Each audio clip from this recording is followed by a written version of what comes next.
Kids story corner. एक बार की बात है, 3 नए शादीशुदा जोड़े होते हैं जो कि समुद्र के किनारे एक होटल में रहने जाते हैं। अरे मोनू, हम यहाँ आ तो गए हैं, लेकिन ये आइलैंड भूतिया है, मैंने ऐसा सुना है। अरे कुछ नहीं है ऐसा, सरदार जी भी तो हैं अपने साथ, कुछ नहीं होगा, तुम एंजॉय करो बस। हाँ। सरदार जी अपने कमरे में। ओ सोनिए, चल समुद्र किनारे मजे करेंगे। ओ चल मेरी जान। क्या सरदार जी, बहुत मूड में हो। तीसरा जोड़ा बंगाली होता है, भौमिक और मधुरिमा। फिर सब लोग समुद्र के किनारे जाते हैं और सबके पति स्विमिंग करने लगते हैं। सभी एंजॉय कर रहे होते हैं और सारी औरतें एक साथ बेंच पर बैठकर बातें करने लगती हैं। बहन, मैंने तो मना किया था, सुना है ये समुद्र भूतिया है, और देखो ना, यहाँ दूर दूर तक हम 3 फैमिलीज के अलावा और कोई भी नहीं दिख रहा। कितना डरावना सा है यहाँ। अरे वो देखो सोनी, वो क्या है समुद्र में? हमें अपने पतियों को बताना होगा। अरे ये तो कोई बहुत बड़ी सी भूतिया शार्क लगती है। चुड़ैल जैसा मुंह है इसका और शरीर मछली जैसा है। अरे सरदार जी, पीछे देखो, कोई अजीब सी दानव शार्क है, आप लोगों की तरफ ही आ रही है, जल्दी से बाहर आओ। सरदार जी और मोनू जैसे ही पीछे देखते हैं, उनकी आंखें फटी की फटी रह जाती हैं और डर से उनकी चीख निकल जाती है। वे तीनों बाहर की ओर भागते हैं, लेकिन भौमिक तेज लहरें होने की वजह से पानी में गिर जाता है और मोनू तैरकर समुद्र में एक बोट में चढ़ जाता है। सरदार जी बाहर निकल आते हैं और बच जाते हैं। अरे नहीं, अरे बाबा मर गया रे, अरे मधुरिमा। और भूतिया शार्क भौमिक के चीथड़े करके उसे खा जाती है। ये क्या हो गया? ये क्या हो गया? चुड़ैल शार्क उन्हें किनारे पर आकर बड़ी बड़ी और लाल लाल आंखों से घूर कर बोलती है, आओ अब आकर दिखाओ इस समुद्र के अंदर, हिम्मत है तो। ये मेरा समुद्र है, दिखता नहीं? यहाँ तुम्हारे अलावा कोई नहीं है। क्योंकि मैंने सबको मार दिया, यहाँ कोई जोड़ा नहीं आएगा, जाओ यहाँ से, जाओ। फिर वो चुड़ैल शार्क वहाँ से चली जाती है। पता नहीं मोनू उस बोट पर चढ़ तो गया था, लेकिन दिख नहीं रहा, कहाँ गया? ओह गॉड। ओ बहन जी, तुसी हिम्मत रखो, मोनू वीर जी ठीक होंगे। पर ये था क्या, और मैं इन्हू छड़ूंगा नहीं। उधर मोनू जिस बोट पर चढ़ा होता है वो बहती हुई दूर चली जाती है और वो उसे स्टार्ट करने की कोशिश करता है, लेकिन वो स्टार्ट नहीं होती। तभी मोनू का फोन बजता है। हेलो हेलो हेलो हेलो कविता, हेलो।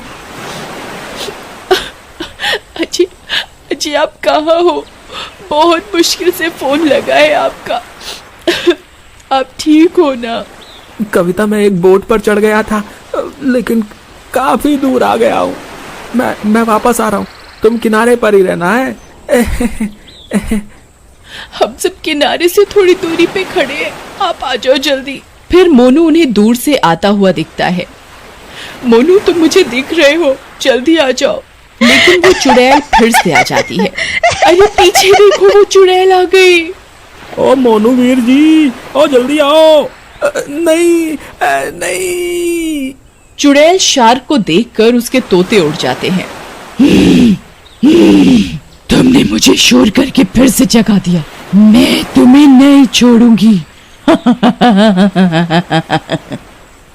नहीं, मुझे जाने दो, मेरी अभी अभी नई शादी हुई है, अब मुझे जाने दो। तो क्या हुआ, मेरी भी तो नई शादी हुई थी, मैं भी मर गई थी। तुम लोग आते हो और ये सारा समुद्र गंदा करके जाते हो, नहीं आने दूंगी किसी को भी। देखो कितनी गंदगी फैलाई है तुम लोगों ने, खाने पीने का सामान, बोतलें, कचरा सब यहीं फेंक जाते हो, जिसकी वजह से मैं और मेरे पति मर गए। लेकिन इसमें मेरी गलती क्या है, मुझे छोड़ दो। चुड़ैल उसकी एक नहीं सुनती और उसे मार कर खा जाती है। उधर फोन पर चुड़ैल की सब बातें सरदार जी, उनकी पत्नी और कविता सुन लेते हैं। तो ये बात है, लोग यहाँ आकर गंदगी फैलाते हैं। चुड़ैल की मौत इसी कचरे से हुई, लेकिन कैसे? नहीं, मेरे पति को भी मार दिया। अब इन बातों का क्या मतलब वीर जी? मैं जा रही हूँ अपने पति को बचाने। मोनू, मैं आ रही हूँ। कविता, तुम चुप हो जाओ, धीरज रखो। अब क्या कर सकते हैं? होनी को कोई नहीं टाल सकता। हम हैं तुम्हारे साथ। वो नहीं सुनती और पानी में कूद जाती है। अरे ये क्या किया बहन जी तुसी? चलो जल्दी सोनी होटल चलो, और हमें मदद लानी होगी। तभी वे लोग किनारे पर बने होटल में जाते हैं। जहाँ वे लोग रुके होते हैं, उस होटल के मैनेजर से पूछते हैं। अरे मैनेजर साहब, ये जगह पूतिया हैगी और वो साढ़े दोस्त को मार रही है। आप जल्दी चलो। ऐ चुड़ैल कित्थों आई? नहीं नहीं, मैं नहीं जाऊंगा पानी में। हाँ, यहाँ बहुत पहले एक पति पत्नी आए थे हनीमून मनाने। उनका नाम रीमा और महेश था। एक दिन सबकी तरह वो लोग भी समुन्दर में बोट लेकर घूमने गए थे और उनकी बोट डूब गई और वो दोनों मर गए। लड़के की लाश तो मिली, पर रीमा की लाश नहीं मिली। सब कहते हैं ये चुड़ैल रीमा ही है। अब मुझे मरना नहीं है, अब मैं नहीं जाऊंगा। अब हमें सच का पता कैसे चलेगा? अरे यार, ये तो वो चुड़ैल ही बता सकती है। चलो उसी से पूछ लेते हैं। पागल हो गए हो क्या? मरना चाहते हो? वो तुम्हारी गर्लफ्रेंड है जो तुमसे अपने सुख दुख बांटेगी। अरे सोनिए, फिर की करें? ऐसे तो जो भी इस टापू पे आएगा वो उसे मार देगी ना यार। और कविता बहन जी भी तो समुद्र में कूद गई थी मोनू वीर जी नु बचाने वास्ते। उन्हें तो ढूंढने जाना ही पड़ेगा ना। वो तो चिंता न कर, मेरे पास एक तरकीब है। मैनेजर जी, आपके पास इनकी कोई फोटो वोटो है? हाँ, ये उनके सामान से निकली थी। उनकी शादी की फोटो है। बढ़िया, चल मेरे नाल, अब कुछ नहीं होगा। फिर वो दोनों समुद्र के किनारे जाते हैं। रात हो जाती है और समुद्र की लहरें बहुत ही तेज होने के कारण समुद्र बहुत डरावना लग रहा होता है। वे चुड़ैल को आवाज लगाते हैं। चुड़ैल जी, ओ चुड़ैल जी। चुड़ैल उनकी आवाज सुनकर गुस्से में आ जाती है। कौन है जिसे मेरा डर नहीं और इतनी हिम्मत है कि मुझे आवाज लगाकर बुला रहा है? वो उसके कान में कुछ कहता है। इतने में चुड़ैल गुस्से में उनके पास आ जाती है। और सोनी, मेरी बात ध्यान नाल सुन। तुम नहीं बचोगे, गंदगी फैलाने आए हो। बोलो, मैं तुम्हें भी मार डालूंगी।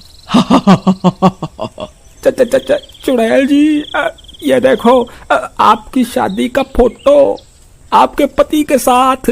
चुड़ैल उस फोटो को देखकर शांत हो जाती है और वो उसे देखने लगती है।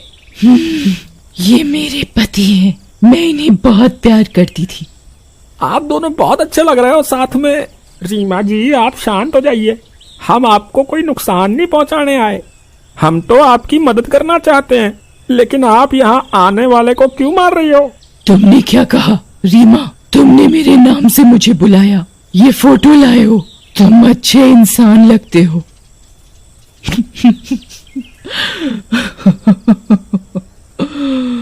ये मेरे और मेरे पति की शादी की फोटो है। लेकिन आप यहाँ आने वाले लोगों को मार क्यों रही हो? सबको मार दूंगी। मैं और मेरे पति खुशी खुशी यहाँ घूमने आए थे और बोट लेकर समुद्र में घूमने निकले थे, लेकिन इस समुद्र में किसी ने जाल फेंका हुआ था जो हमारी बोट के नीचे की मशीन में फंस गया और जिसके कारण हमारी बोट डूब गई और हम दोनों मर गए। तब से मेरी आत्मा भटक रही है।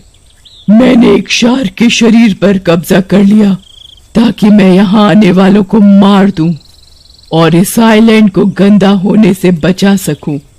तो ये बात है, लेकिन हम भी आप ही की तरह नई नई शादी करके घूमने ही आए सी, और तुसी मेरे दोस्तों को मार के उनकी बीवियों को विधवा कर देता।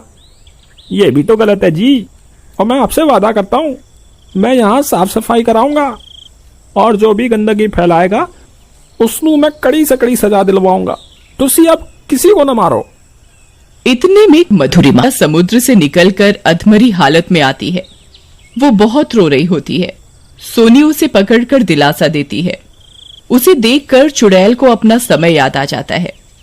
ठीक है, मैं तुम्हारी बात पर भरोसा कर लेती हूँ। तुम एक सच्चे इंसान लगते हो और अपना वादा जरूर निभाना। इतना बोलकर वो चुड़ैल शार्क के शरीर को छोड़कर चली जाती है।